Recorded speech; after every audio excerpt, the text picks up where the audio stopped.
Well, good evening, ladies and gentlemen. Welcome to the first of this year's Readers series of Readers Lectures, and it's my first as well. You probably all know that Readers have been an institution in the Inn for quite a long time, several hundred years, and the job of the reader is always to educate the students, usually, as far as I can make out, by copious quantities of port.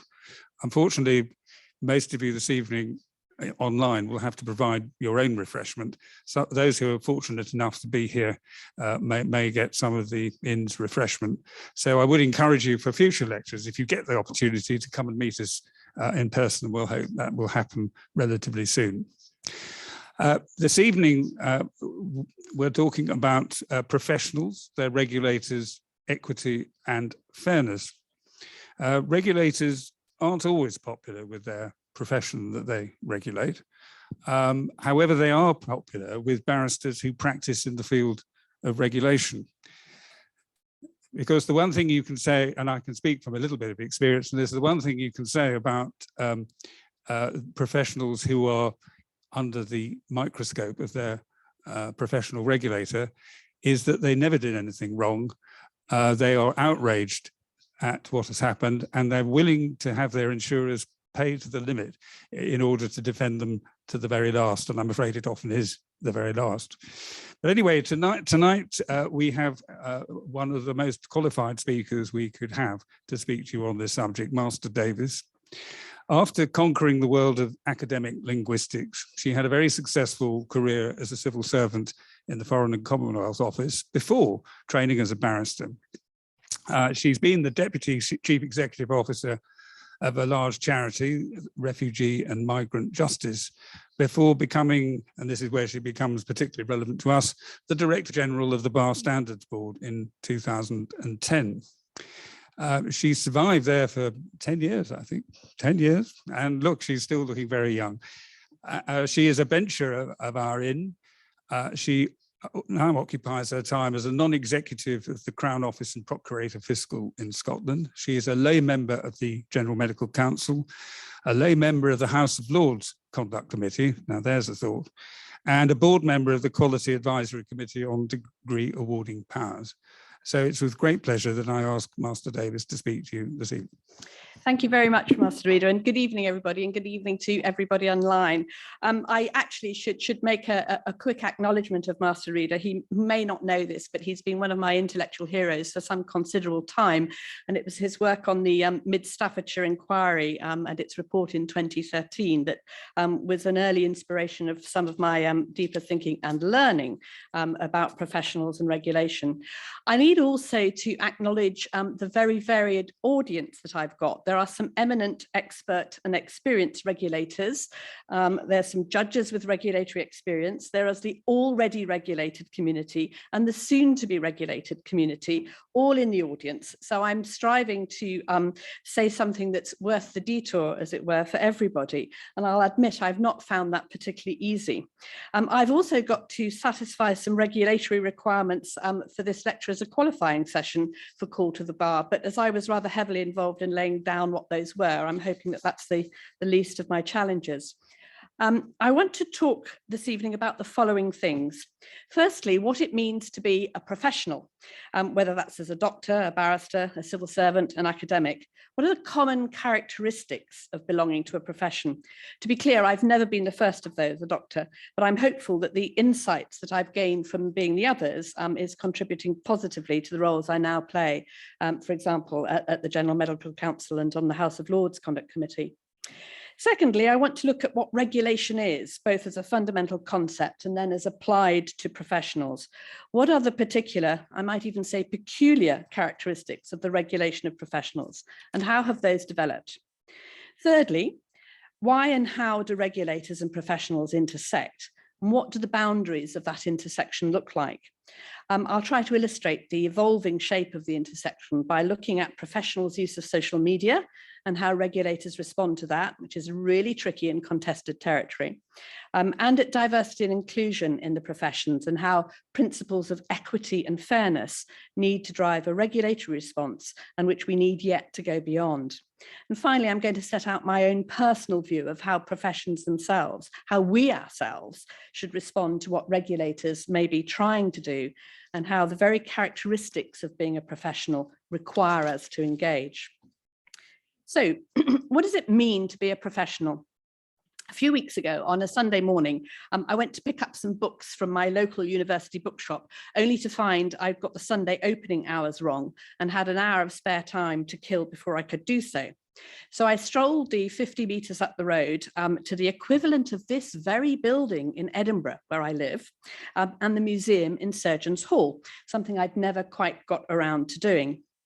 Now, I was struck by one of the earliest items in the museum's standing exhibition, the 1505 Seal of Cause or Charter of Privileges, or at least a copy thereof, which signalled the incorporation of the chirurgeons and barbers of Edinburgh as a craft guild of the city, from which body the Royal College of Surgeons of Edinburgh eventually emerged.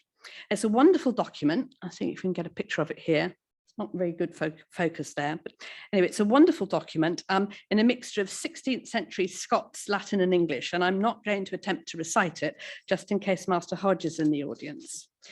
It wasn't my interest in languages that was piqued by this, rather that already some clear features of what we still understand a profession and its professional body to look like are very much present. The incorporation of barber surgeons was a body concerned with the maintenance and promotion of the highest standards of surgical practice. Its seal of cause conferred various privileges upon the incorporation, including the exclusive right of the members to practice surgery in Edinburgh and its surrounding districts.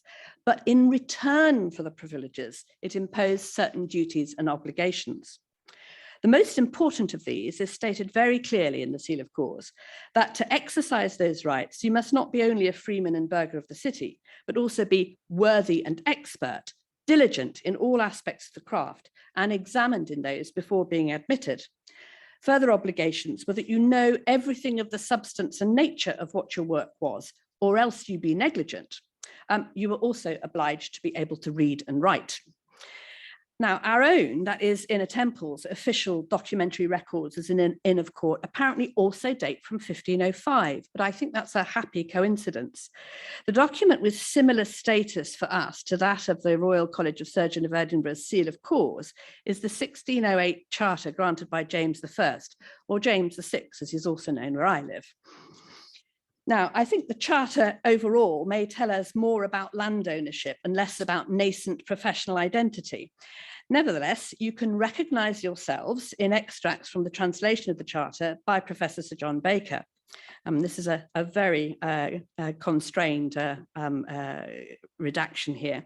England is acknowledged with good reason to owe a great part of its happiness to the ancient laws proper to this realm, and the inns of the Inner and Middle Temple, London, having long been among those four most celebrated colleges of all Europe, continually filled with persons studious and learned in the aforesaid laws, have for a long time been dedicated to the use of those studying and professing the said laws, unto which a great many young persons of honourable background, excellently endowed in mind and body, have daily flocked from all parts of the realm, and from whom, by reason of their highest merits, many have been advanced to occupy public and arduous positions in the state and in the administration of justice, wherein they have provided high examples of prudence and integrity to the honour of the said profession, and the no mean benefit of the whole Commonwealth. So we can readily see 400 or 500 years ago, the emergence of concepts which still today are generally held to define a profession: exclusive rights of practice, expertise, high standards, testing of knowledge before admission to that exclusive circle, obligations of prudence, integrity, diligence, all for the wider public benefit. Excuse me.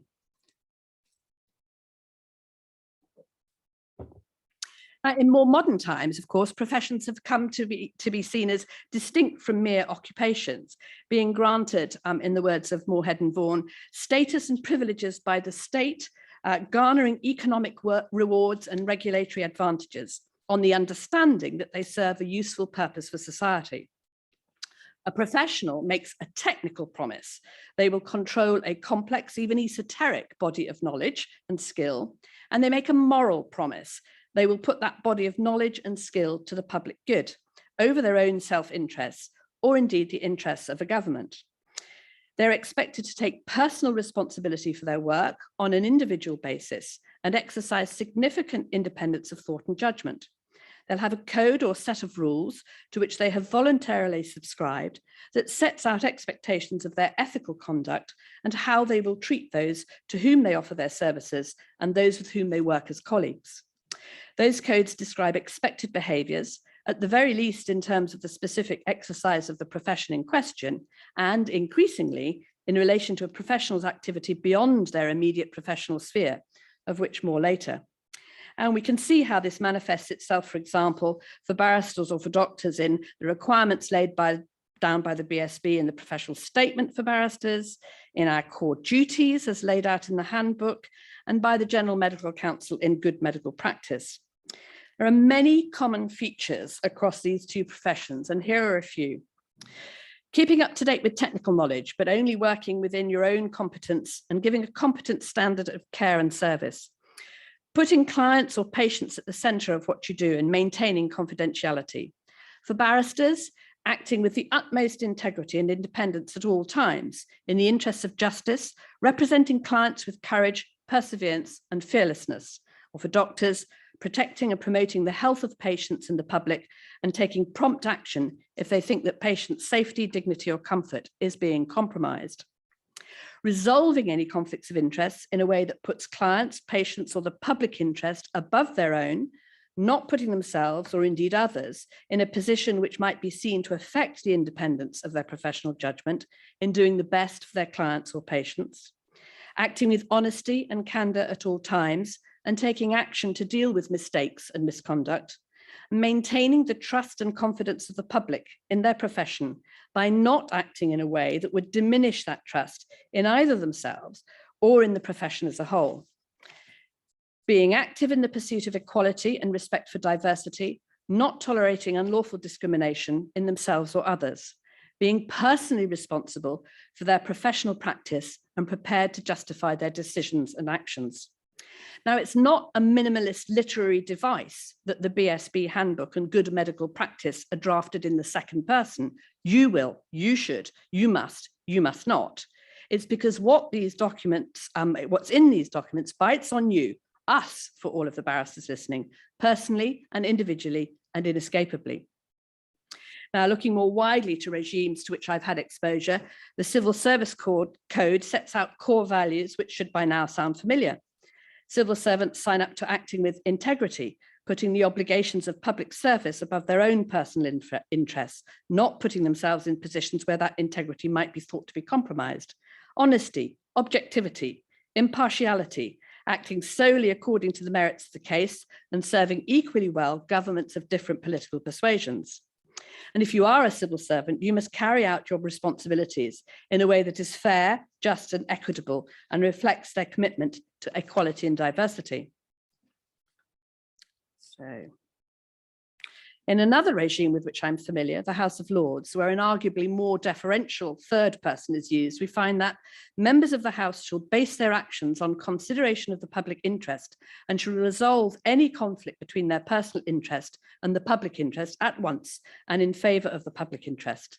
And members should act always on their personal honour in the performance of their parliamentary duties and activities. And they, in common with office holders in public bodies and regulators, are expected to observe the 7 general principles of conduct identified by the Committee on Standards in Public Life, the so-called Nolan principles: selflessness, integrity, objectivity, accountability, openness, honesty, leadership. They should exhibit these principles in their own behaviour, actively promote and robustly support the principles, and be willing to challenge poor behaviour wherever it occurs. Now, across both houses, the overall parliamentary behaviour code has to be observed, and that does talk to its audience directly. I'll just leave that there. Now, in signing up to our codes, we take on a heavy burden of obligation and high standards. All of these things can be hard to do. Individual professionals, even regulators, are of course human beings. As Master Reader said in his 2013 report, it's because not all professionals do live up to the high standards expected of them that we have professional regulators. So I turn now to my second theme. What is regulation and what are the particular characteristics of the regulation of professionals? Well, there's certainly a lot of it about, and a pendulum swings back and forth between perceptions of there being too much and too little with alarming speed and regularity. On the day I was preparing this, I perused the BBC News website and I found stories just on the one day that concerned the regulation of the conduct of footballers, the regulation of the conduct of police officers and those in the Met in particular, organ donation regulation, water or sewage quality regulation, depending on your perspective, regulation of hospitals, of school examinations, of charities and their accounts, and yes, of politicians and ministers especially. Now, at a fundamental abstract level, regulation exists to mitigate harm to individuals and the wider public or society. We regulate because there is some potential mischief or risk to control or eradicate in respect of something we hold to be good or desirable. It can be defined, as Julia Black has done, as the intentional use of authority to affect behaviour of a different party according to a set of standards and involving instruments of information gathering and behaviour modification. Now, the study of regulation has become a discipline in itself, and multiple theories of regulation have evolved over the last century. I can't give a detailed exposition here, not least because I'm only minimally qualified to do so. But for those who are interested, I'd point you to the work of Julia Black, Karen Young, Martin Lodge, Martin Cave, and Robert Baldwin as a starter for 10. And to that of Christopher Hodges, if you are very interested or indeed contemplate regulatory law as a field of practice. My own main interest and bias is unashamedly in and towards public interest theories of regulation. I believe that some things should not be for sale and that economics can't drive everything. Regulators do fundamentally the same four things. They set the standards, the policies, the rules that whatever is being regulated must comply with. They act as gatekeepers, permitting activities to happen when specific conditions are met through authorization, licensing, or registration. They then monitor or supervise what the regulated sectors, entities, or individuals are doing. And finally, they act when things go wrong through remediation or enforcement activity, which can ultimately mean a loss of authorization or license or registration. Regulation seeks to incentivize positive behaviors and disincentivize negative behaviors in a social and economic system, particularly where a market can fail or where its inefficient operation does public harm, or where there are asymmetries of power and knowledge, or both, between those providing the good and those needing or wanting to use it. In particular, where there are those asymmetries, regulation emphasizes values beyond market economics, which won't provide a sufficient framework for the range of social and political values which are established in liberal democracies and can be seen as constitutional in nature. The administration of justice, for example, relies, as John Gould has put it, on a body of professionals who are concerned to preserve its integrity. In many areas of activity, regulation is of the market as a whole. Ofcom regulates an industry and broadcasters, not an individual radio presenter. The Office for Students, despite its name, regulates whole universities, not individual professors or indeed students. But as we've seen, it's a characteristic of professions that individuals are regulated. Now, to a considerable extent, this reflects the social and economic history of the professions, which have largely been self-regulatory in this country and in many others. And they continue to be to a significant extent.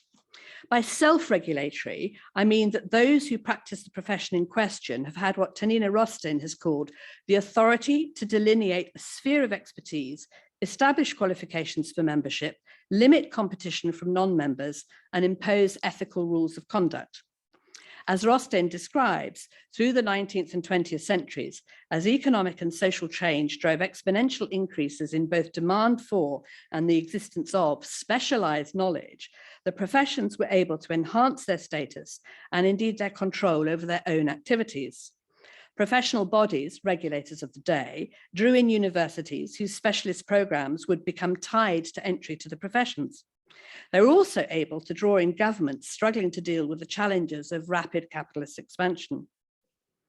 In claiming self-regulatory authority, professions sought to create an occupational realm shielded from both the market and the state. They contended that the regulation of practice was necessary to protect professional judgment from potentially distorting effects of competitive forces, and that they were better suited than government authorities by virtue of expertise to determine the institutional arrangements best suited to the exercise of that judgment. The institutions of the professions became embedded in statute over the course of several centuries. By institutions, I'm referring in tonight's context to, for example, the General Council of the Bar, the Inns of Court, the Royal Colleges across the UK and university medical schools, and indeed the incarnation of the General Medical Council up until about 2003. The primary model of regulation was one which focused almost exclusively on very tight rules for entry to the profession and on the exercise of disciplinary powers in extreme cases of bad behaviour, insufficiently frequently in the view of many. But by the turn of the 21st century, there were pressures for change. For the medical profession, the Bristol Royal Infirmary Inquiry of 2002, chaired by another Inner Temple bencher, Professor Sir Ian Kennedy, and the Shipman Inquiry reports from 2002 to 2005, that inquiry chaired by Dame Janet Smith, a former president of the Council of the Inns of Court and Court of Appeal judge.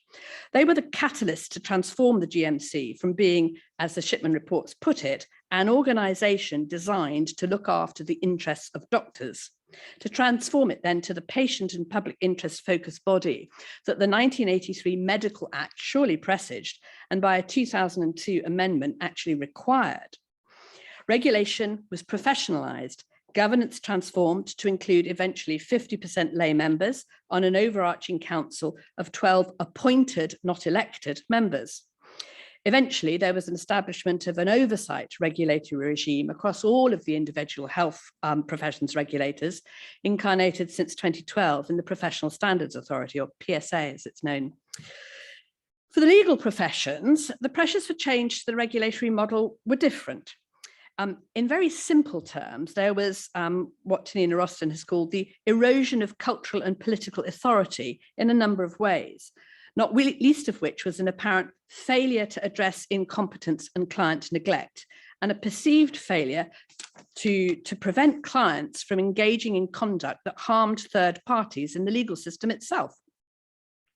In the UK and in England and Wales in particular, post-1979 market liberalisation and deregulatory ideologies exerted pressure for reform of restrictive practices and promotion of competition and innovation, ostensibly for the benefit of consumers.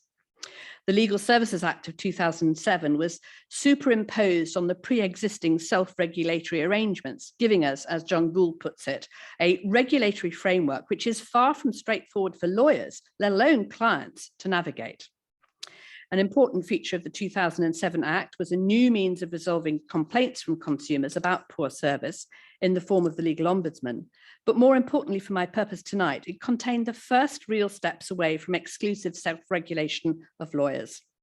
As far as the bar is concerned, whilst the Act labelled the representative body, which is the General Council of the Bar, as the approved regulator and gave certain accountabilities to it, and defined a barrister as a person called to the bar by an Inn of Court, regulatory responsibility passed in law and practice to the Independent Bar Standards Board. This, like the Solicitors Regulation Authority, is required to have lay, that is non-barrister or non-solicitor, majority governance and chairmanship. And both those regulatory bodies and 7 others covering different legal professions are now subject to a statutory oversight regulator, the LSB, or Legal Services Board.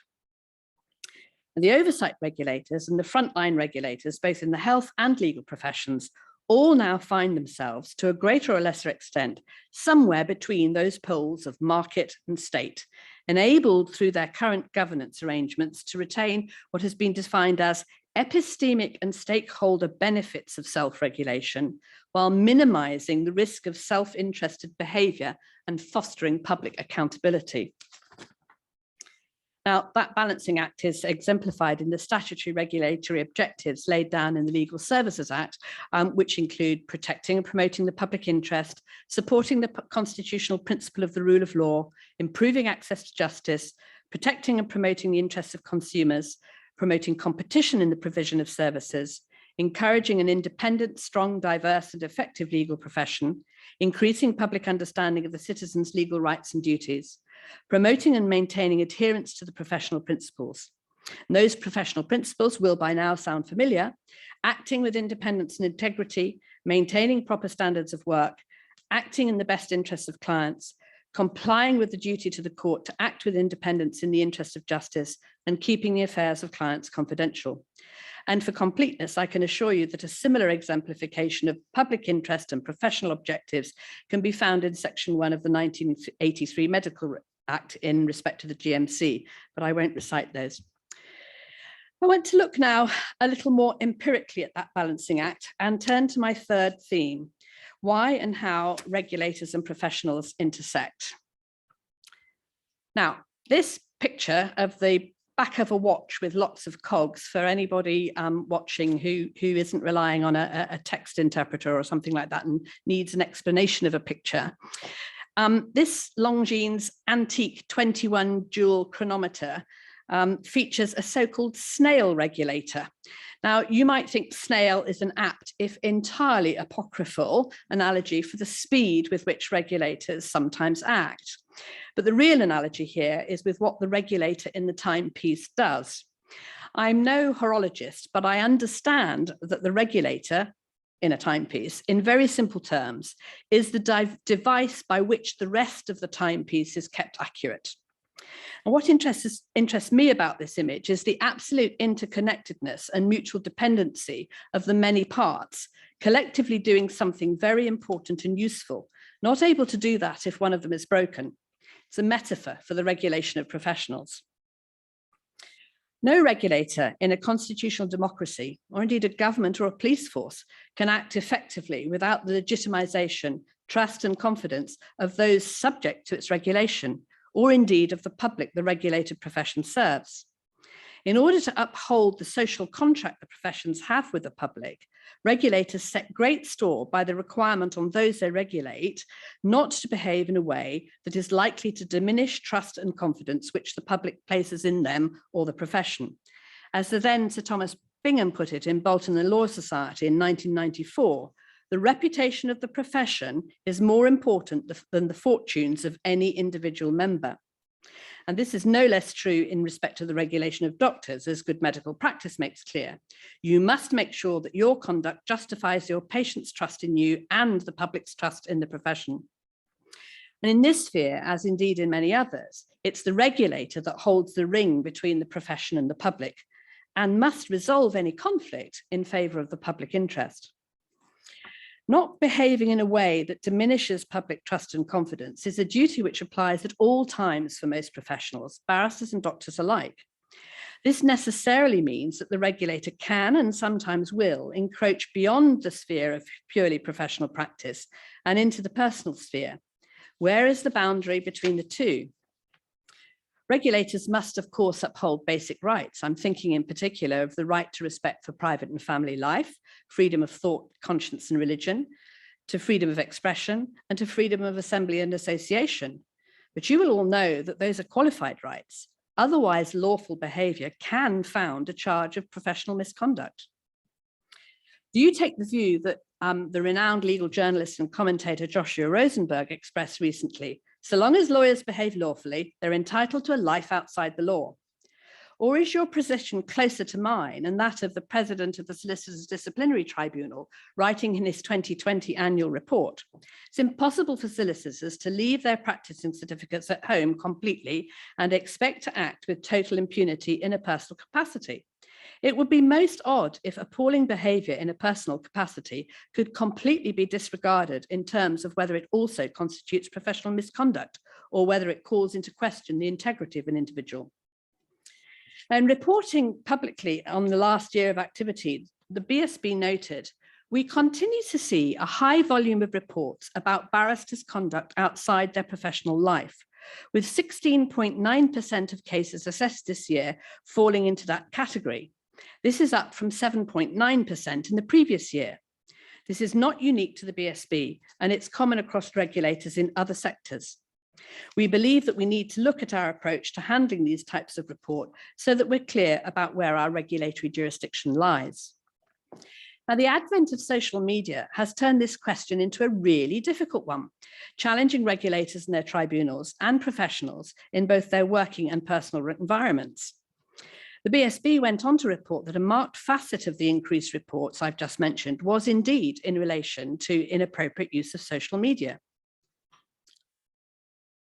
Now, this next slide picture is of a Rubik's Cube with the icons of a number of different social media platforms on it.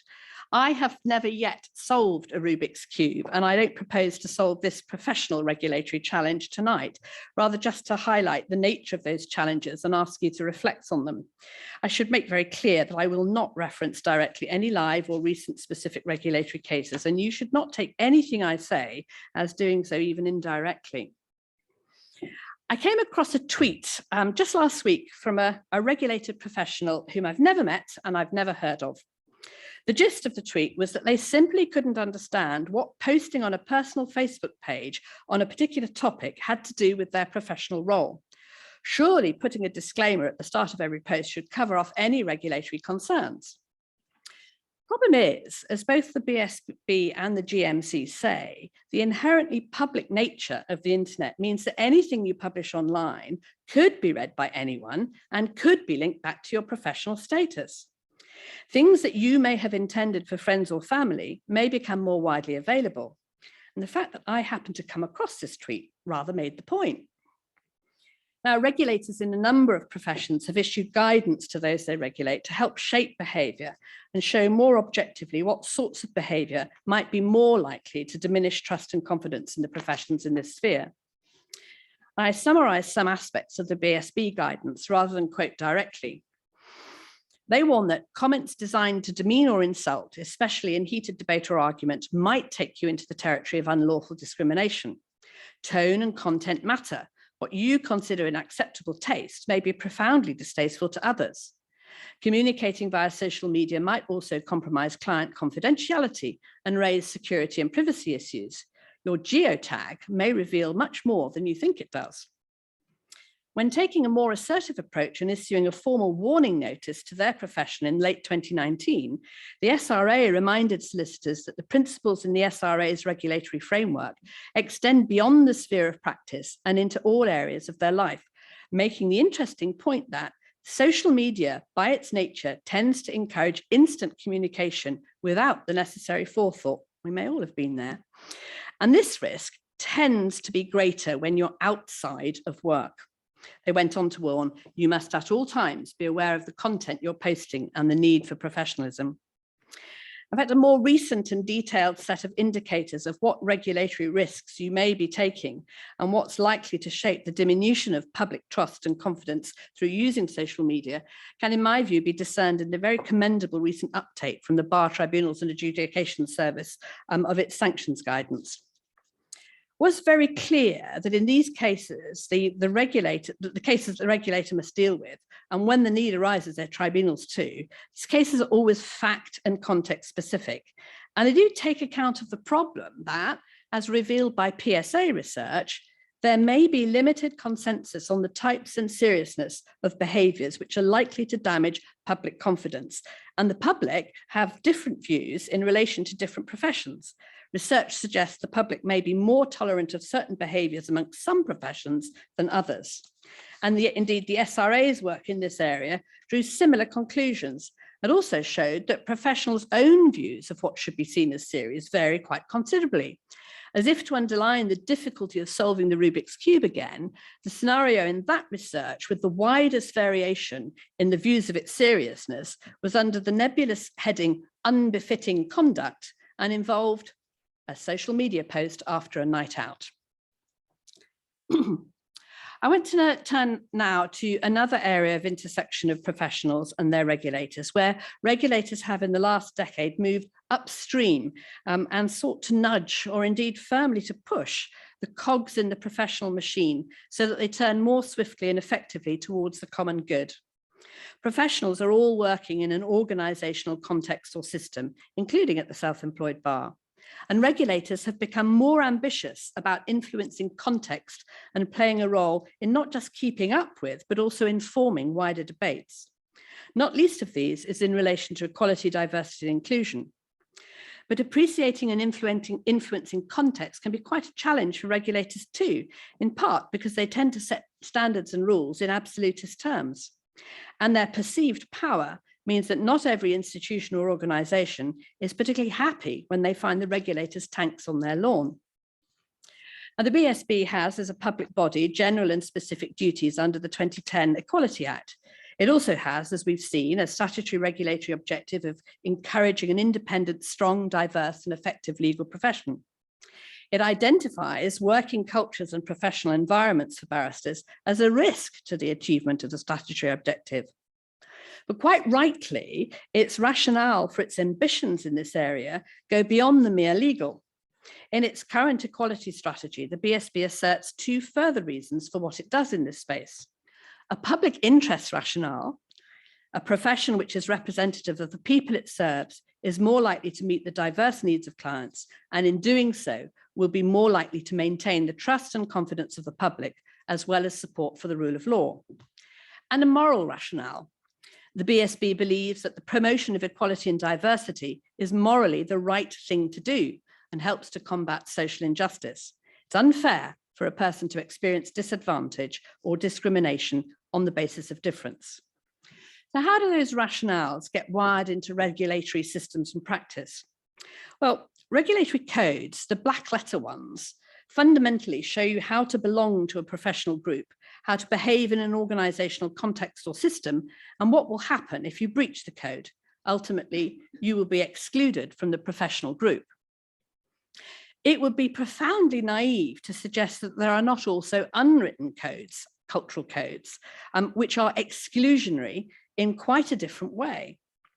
But increasingly the latter, that is the ones that are highly normative, that are about fitting in rather than the more valuable fitting together, are rejected in favor of the explicit articulation by regulators of requirements for diversity and inclusion in their black letter codes and in the supporting apparatus.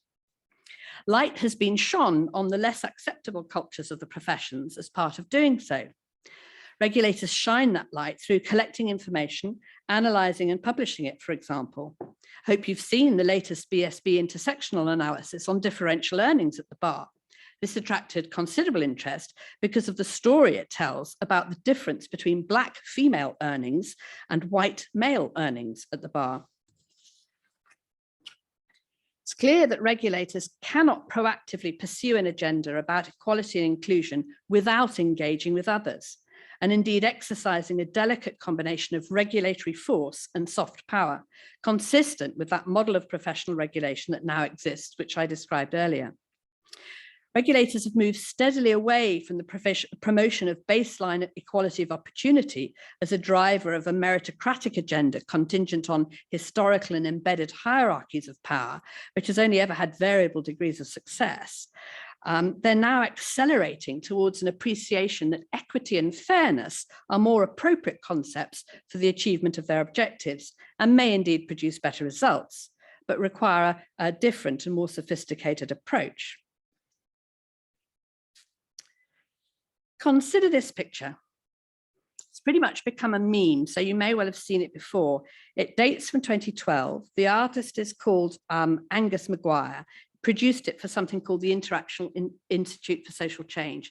And very briefly, I'll describe it. You've got two cartoon-style pictures side by side, depicting people looking over a fence into a sports ground. It's a baseball game, as it happens. In one, subtitled Equality, three people of different heights stand on three identical boxes, meaning the smallest of the three still can't see in, and the tallest, who didn't in fact need a box, now gets a really great view. The second picture is subtitled Equity, and in it, the three people have a range of boxes to stand on, adjusted to give them all the same quality of view over the fence. In both pictures, the skin tone of the people is dark. Now, this picture has been used or adapted frequently to illustrate the difference between equality and equity and to enable more sophisticated and intense responses. In many places, it will have provided a light bulb moment to understanding that different people will need different things to help them attain the same goals. Others may have seen it as a very simplified illustration of Rawlsian principles of justice. For a regulator of professionals, it can be an enticing image. The fence may look like a metaphor for the standards of entry to or practice in the profession. Different prospective entrants or practitioners will have different attributes. And so if they're to join in and be successful, they'll need different types of support. All well and good as a start, but not really enough. I'm going to build here on two recent other readers' lectures, that of Professor Iola Solanka's lecture entitled A Public Health Approach to Equality Law in October 2020, in which she advocated a holistic, systemic approach to tackling discrimination. And she used a powerful virus and healthcare analogy or metaphor, which I'm afraid we've all learnt how to identify with only too well. And almost a year ago to the day, it was actually the 15th of February, a lecture given by Master Leslie Thomas, currently also Gresham Professor of Law and a member of the board of the Bar Standards Board, entitled, What Does It Mean to Be an Anti-Racist in a Profession Full of Privileged People? Now, the combined insights of those two lectures would lead to a critique of our picture that might go something like this. There's almost no real diversity in the people represented here. They all look male. Why is an inherited genetic trait, height, portrayed as evoking advantage? Is the tall person going to be resenting the giving of extra boxes to the others? And will that resentment be turned into something damaging? Is his privilege thereby going to be reinforced? Is the ground on which the boxes sit strong enough to provide sustained support? Are the boxes big and strong enough? Isn't the shortest boy being presented as a problem, as somebody who is needy? And indeed, isn't this presentation of three persons of colour as people trying to cheat and get into the game without buying a ticket just more prejudice here? And then finally, why is the ground the same in both pictures? In reality, the ground for each of us is different. It slopes, it subsides, and it isn't remotely level to start with. Later in 2021, there, by the way, is Master Thomas's lecture as picked up in the Inner Temple Yearbook. Later in 2021, during Black History Month, Master Leslie Thomas published a think piece on the BSB's website, and it built out from the regulator's earlier 2020 anti-racist statement, which set out 4 very specific actions for chambers to take: auditing practice to eliminate barriers to racial equality, taking positive action where barristers from minority backgrounds are underrepresented, providing anti-racist training for all barristers and staff, and publishing an anti-racist statement for chambers and the public. In that think piece, Master Thomas called for a sustained and sincere commitment to critical self-reflection, respecting and championing others and our differences, having difficult conversations, and calling out racism and discrimination. He calls for the regulators' feet to be held to the fire in their duty to hold to account those they regulate. He very clearly sets out what it means to be an anti-racist lawyer. And if you read nothing else from the many sources I've drawn on tonight, please read, reflect, and act on what he says. Finally, I want to set out my own view of why professionals themselves, why we ourselves, should respond positively to what regulators are trying to do. How the very characteristics of being a professional that we looked at initially require us, when we see or experience any form of discrimination, or indeed any other wrongdoing, to both call it in, to take opportunities to explore more deeply and find mutual understanding across differences, and call it out, to let someone know that their words or actions are unacceptable and will not be tolerated. Failure to speak up can cause profound harm, and especially so in a healthcare regulatory context. Back in 2013, Master Reader called for principles of openness, candor, and transparency to operate between professionals and their regulators, and that organizational and personal interests must never be allowed to outweigh the duty to be honest, open, and truthful. Contexts may be very different in the delivery of legal services, but the principles readily transfer. For barristers, as is a profession where we are expected to be fearless and courageous and to persevere in the representation of our clients and in upholding the rule of law, where we don't let our independence and integrity be compromised in our work or outside of it. Why on earth would we do anything different in relation to diversity and inclusion and tackling the barriers to them? We, whether as individuals or as the institutions of the profession, should certainly demand no less perseverance, courage and fearlessness, independence and integrity from our regulator. And we should not fear, but actively engage with the regulator in what they have set out to do. We're all on the same side on this one. Thank you.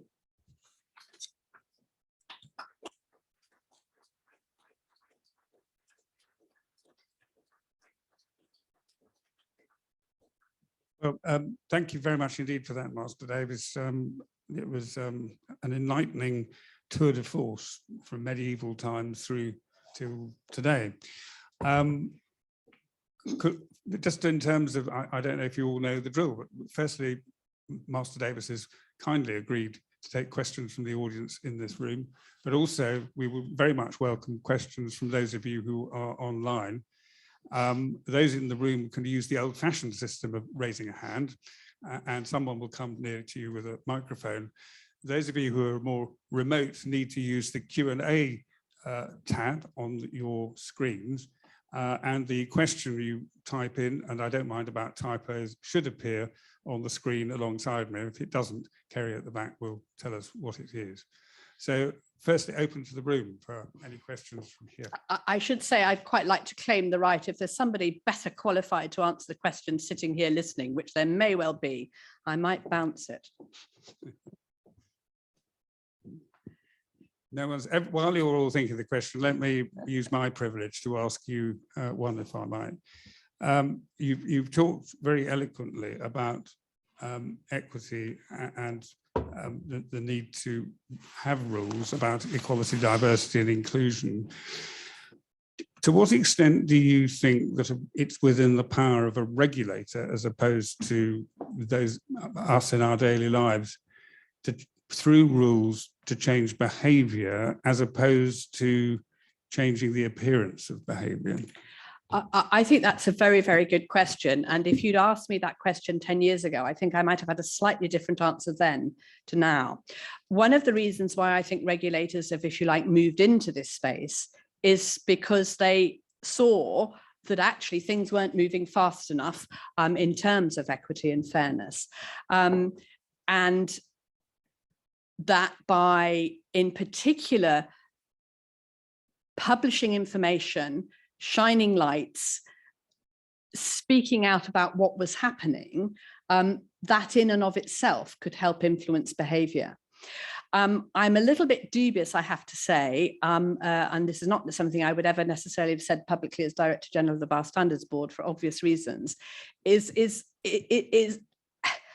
I'm not sure what impact a regulator does in fact have on people's ability or people's willingness to comply with a rule. We could get into a very deep discussion about what motivates good behaviour from people. The regulatory framework is part of it, but it's by no means all of it. There's a bit of me that would like to say it would be great if regulators didn't have to be in this space. But then I think we'd be letting the public down if we weren't. Certainly, I can't speak for the GMC as such, but their keenness to work with increasingly within the context of where doctors work and to try and influence what's happening in that context, including procedurally. I don't mean surgical procedurally, I mean in terms of how issues are dealt with, complaints are dealt with, has been very much because they didn't see things as moving on quickly enough. I don't know if that's a start of an answer. No, that's really helpful, thank you. Yes, now for one of the, I will come, we do have some questions online, but I will come to them in a moment. We have one of our experts in the room on certainly medical discipline, Anthony. And law as well, I'm afraid. I'm afraid I've interfered in every profession. The question I was going to ask was this, Vanessa. Listening to that fascinating talk, it seems to me that the principles in the documents going back hundreds of years actually haven't fundamentally altered. No. What has altered is that self-regulation in the pure sense has been seen to fail and doesn't enjoy confidence, and therefore you've got different structures in place, and there are arguments about controls of those structures, but to some extent I think they're a bit marginal. My question is, there's a bit of self-regulation which is nonetheless worth preserving, which is about the ethical drivers of the individual. To what extent do you think that the regulators in their modern form get in the way of those individual ethical drivers, or to what extent can they continue to enhance that notion of owning standards and believing in them, which was the good bit of the club? I think, Andy, that's a really good question, and I think I would answer it by going back to the picture of the watch, the cogs. In my view, and I would say that given where I am this evening and who I am this evening, one of the institutions which has a fundamental role in shaping the ethical drivers of individuals in our profession are, of course, the Inns of Court. It's a critically important thing for them to do. But because of the perceived and in some instances actual deficits of public confidence that have transpired over time, the regulator has to act for the public with those institutions. Now, I think my sense is that things have moved on, that hostilities, lack of understanding between regulators and their institutions, and you could possibly make very similar analogies with the GMC and the Royal Colleges, the Academy of Medical Colleges. Things have moved on to a better place where people have a better understanding of the cogs. Now, there may be other people in the audience who don't agree with me, but I think they have. You look at those documents, they're, one of them is 500 years old, for goodness sake. The Legal Services Act, which crashed the regulators and the professional institutions together, dates from 2007. It's a baby. We're still learning how to do this. But I do think that ethical acculturation for individual professionals within institutions such as the inns, such as the colleges, remains extremely important. But it's very important that the institutions also understand that one of the drivers for promoting good ethical conduct is to serve the public. That was part of the original deal. Is that a sort of answer? Yes, it's a very good one. Thank you. Thank you. Now turning to our audience who's not with us, an interesting question for you, Master Davies. It's this: in terms of holding the ring between professions and public trust, is there a risk of the generalized notion of public trust overshadowing justice to practitioners in individual cases? Axiomatically, there must be on an individual case basis, but it's going to be, as it were, fact and context specific. I mean, it's quite an abstract question, and of course, whether as it were, the bad thing that is prospectively adventing there actually happens is going to depend critically on the skill and judgment of those who are involved in the decision-making processes. It's perhaps worth pointing out that, to the best of my knowledge, there are few, Anthony, you may know the answer, if any, tribunals for professions in which the decision-making is not now majority lay. I'm trying to think of a profession where those on the disciplinary tribunal for that profession are exclusively members of the profession rather than others. So of course there must be a danger and a risk, but that, in any context where there are rules that have to be applied, it comes down to skill and judgment of those involved. I wonder whether it's also partly you've alluded to the case, but the nostrum, if one can put it that way, that disciplinary process is not for the punishment of the professional, although the effect may well be punitive, and the extent to which you get a balanced proportionality between the public interest and the effect on the practitioner. Yeah, I think that's absolutely spot on, because there is no doubt that the vast majority of professionals perceive that those processes are indeed punitive. That isn't how they are constructed to be, but it's entirely understandable that they would be received as being that.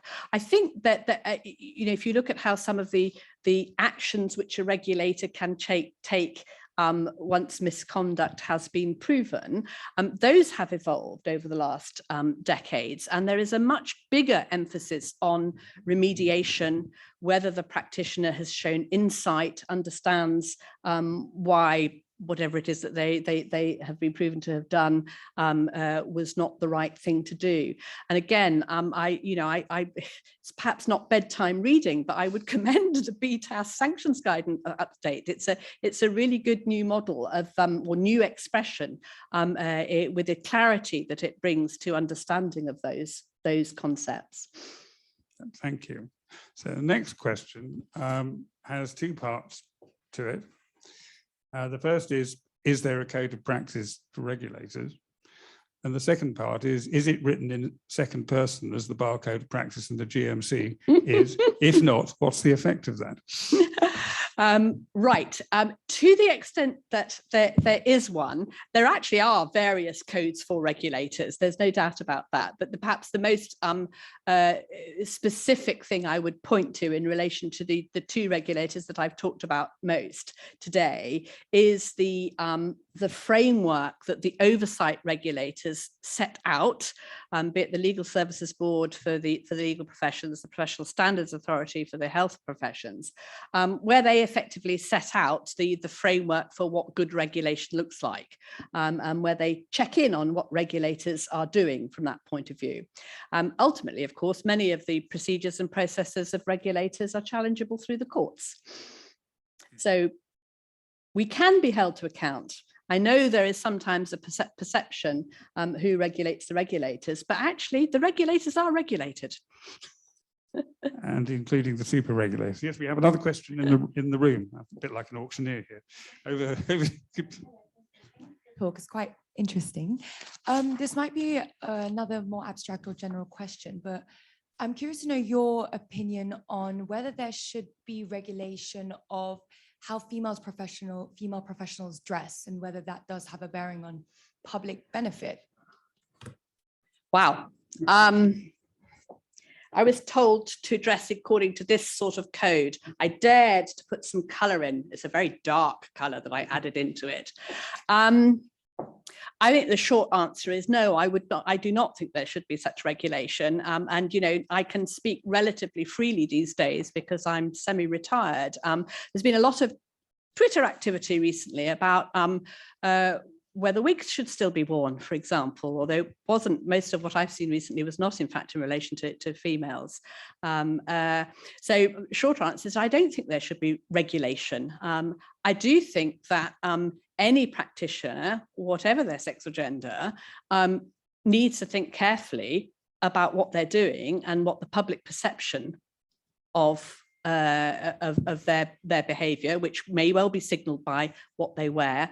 It's something that one should think about. But I wouldn't have thought that was something that needed to be regulated. Thank you. I mean, I'd love to know what you think. I haven't decided yet. Okay. That's a very judicious answer. Another one from the ether. What do you believe, you've alluded a little bit to it, but what do you believe the biggest strength is of having lay people within regulatory bodies? If I could add a rider to that question, and do you think there are any weaknesses? Okay, well, if you go back to that rather academic definition that I gave, the epistemic and stakeholder benefits of self-regulation, in other words, the knowledge that professionals can bring to the table versus mitigating the risk of self-interested behaviour and representing the public. Because the regulator is tasked with holding that ring for the public, I think it's tremendously important that there are lay members members involved in all aspects of regulation. I think there's an increasing challenge stroke difficulty around potentially the diversity of that perspective that is being brought in. In the reception before, we were actually having a conversation, several of us, about the fact that there is almost a new profession of lay member of regulatory body. Possibly I could be accused of some of that myself. I'm sitting on a couple of non-legal regulatory bodies. And this is people who actually, in a sense, have multiple roles as lay adjudicators on regulatory tribunals or lay members of boards. And I guess you could then question, if somebody is doing that full time, they're actually a professional regulator rather than the kind of proxy for the public interest that was, I think, originally imagined. So there can be some dangers. It's very easy, or can be easy, for lay members to be captured. And by captured, I mean possibly, intimidated, too much in awe of the professionals around them. That's a very easy thing. It's taken me just a little while to get over imposter syndrome sitting on the General Medical Council, I assure you. I can't believe that for a moment. We're just running over slightly over time, but there is quite a demand of questions here, and I'll take two of them. And the first one is, isn't the governance of entry into a profession by equity, doesn't the governance of entry into a profession by equity amount to a quota system when assessing individuals by their unique different circumstances instead of a uniform standard? I'm sorry that I've read it out, but I think the point is, doesn't equity downplay the individual unique characteristics of individuals, and you come up with a uniform standard? And how do you avoid that, perhaps? I think that the regulator's answer there is that the reason for a uniform standard is public protection. The public needs to be assured that any doctor, any lawyer whose services they engage has a minimal acceptable level of qualification, capability, skill, as defined by often the other members of that profession, actually, but as defined by the expertise. The equity question, it seems to me, goes, if you're talking about entry to the profession, far more to the opportunities that people with different characteristics are given in order to get into the profession. And so that's a question that goes to what's happening in the educational environment that professionals have to go through in order to qualify. I'm not sure I'm entirely getting the question, actually. I think you have. Okay. Thank you. Now, the final question is actually about wigs. Oh dear. Right.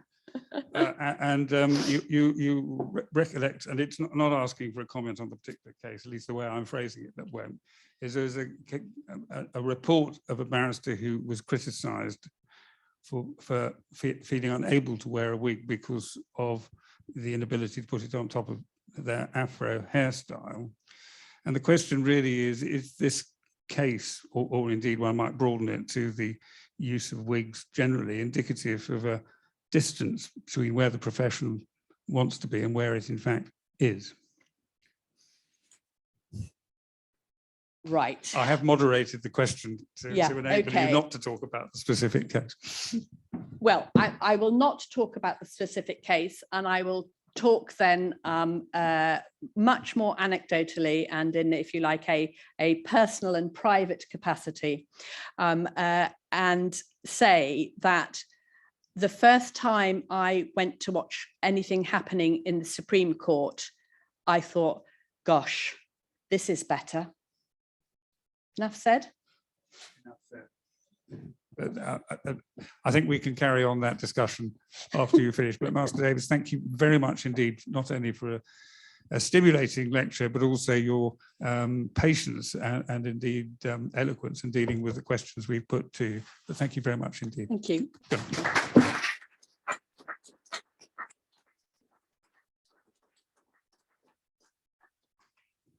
Well, thank you very much, ladies and gentlemen. That's the end of the formal part of the proceedings. We can now express our true views about regulation over a drink.